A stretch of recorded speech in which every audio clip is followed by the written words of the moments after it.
যখনই তিনি সুযোগ পেয়েছেন ব্যর্থ হয়েছেন, এটাও মানতে হবে। তো টি-টোয়েন্টি ক্রিকেটে পারভেজ ইমন ভালো খেলছেন এবং সেই জায়গায় তিনি একটা ফরম্যাটে খেলেন, টি-টোয়েন্টি ফরম্যাটে।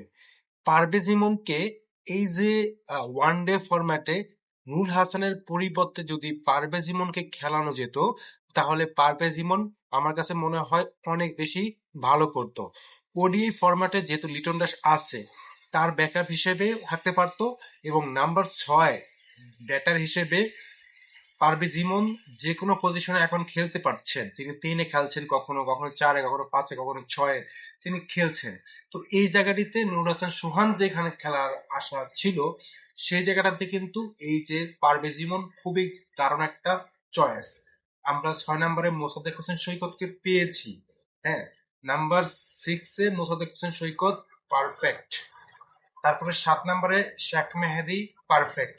তবে আমার কাছে যে মনে হয় মেহেদী হাসান মিরাজও এখানে রয়েছেন 7 নম্বর পজিশনে।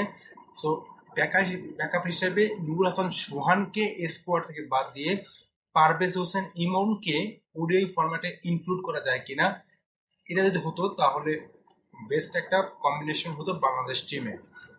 পারভেজ ইমন তিনি সব জায়গায় ব্যাটিং করতে পারেন, তিনি একজন উইকেট কিপার ব্যাটসম্যানও বলা চলে এবং তিনি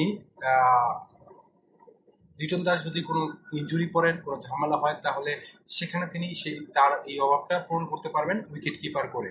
এবং পারভেজ ইমনের যে স্ট্রোকগুলো রয়েছে, তিনি যে কোনো মুহূর্তে যে কোনো ফরম্যাটে বলেন তিনি উঠে দাঁড়াতে পারবেন, তিনি ভালো পারফরমেন্স করতে পারবেন বলে আমার কাছে মনে হয়।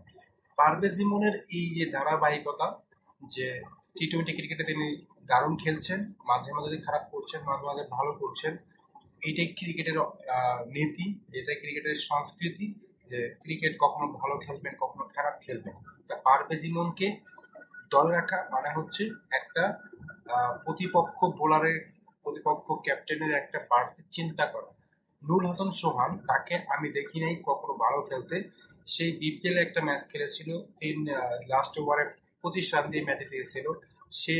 তারপরে কখনোই তিনি জাতীয় দলের হয়ে ভালো পারফরমেন্স করতে পারেন না। তার জায়গায় পারভেজ ইমন যথার্থ কিনা কমেন্টে জানিয়ে দিবেন।